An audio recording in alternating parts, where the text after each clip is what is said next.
দেখুন, একটা কথা বলি, আমাকে আর অনুরোধ করবেন না। আপনারা যে যাই বলুন, যে যতই বলুন, বনমালীবাবুর কাছে আমি যেতে পারবো না।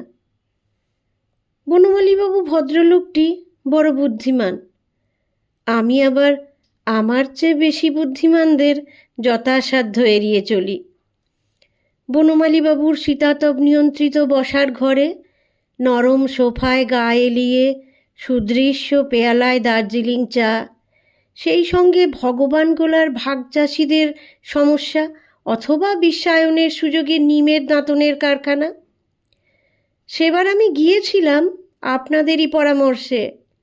আমাদের বাড়ির পুরনো কাজের দিদি মঙ্গলার 14 বছরের মেয়েকে তাদের বস্তি থেকে আগের দিন মাঝরাতে কারা তুলে নিয়ে গিয়েছিল, তার কোনো খোঁজ খবর করা সম্ভব কি না।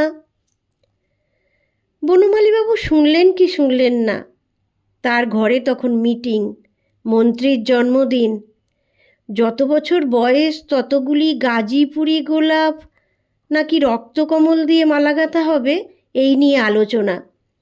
এর মধ্যে সিঙ্গাপুরি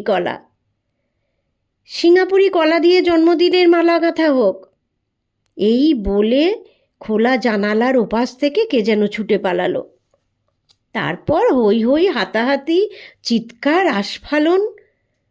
মঙ্গলার মেয়ের খোঁজ আর নেওয়া গেল না।